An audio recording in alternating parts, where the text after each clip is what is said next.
The room was white, so white it hurt my eyes. The chair was cold, the nurse's smile empty as she held the Lethe vaccine. They promised it would erase the pain, leave only the good. I was here to forget him, to cut out the ache of his memory. Was I ready? Could anyone be to lose a piece of themselves? I imagined a future without tears, a clean slate. The nurse's voice was soft. "Are you ready, Lena?" I nodded, hands shaking. The needle stung, the liquid cold in my veins. I waited for something, emptiness, relief, but only silence came. The nurse bandaged my arm. "It's done. Go home and rest." Outside, the world was unchanged, but inside, a strange quietness settled. I tried to picture his face. It was blurry, the pain dulled. For the first time in months, hope flickered. I was free, or so I thought. The price of that freedom was still hidden, waiting in the quiet corners of my mind.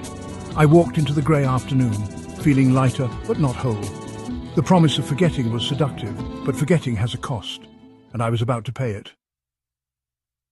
The next morning I woke up light, the sadness gone. I tried to remember why I'd been unhappy, but it was a fog. Relief, until I couldn't recall my computer password. My mother's birthday, gone from my mind. A chill crept in. The vaccine was supposed to erase only one memory. My phone rang. "Chloe, happy birthday, Lena." I was confused. My own birthday, forgotten. Panic set in. What else was missing?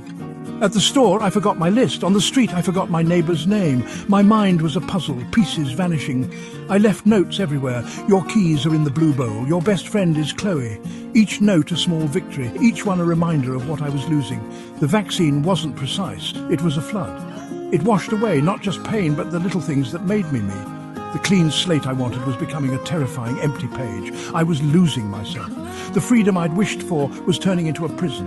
The world faded, replaced by confusion. I clung to scraps of memory, desperate, but the forgetting was relentless. I was becoming a stranger to myself, and I was afraid. The world felt different, or maybe I was. The news was all good, the city too peaceful. Stories praised the Lethe vaccine, promising happiness, but everything felt unnatural, like a forced smile. My apartment was full of things I didn't remember buying.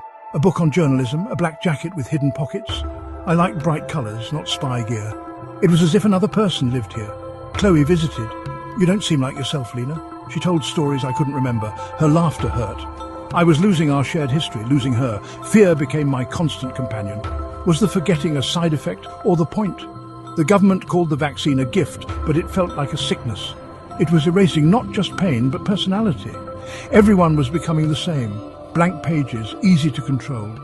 The perfect world on TV looked sinister. I needed answers. I had to know the truth. I couldn't trust my own mind, but I had to try.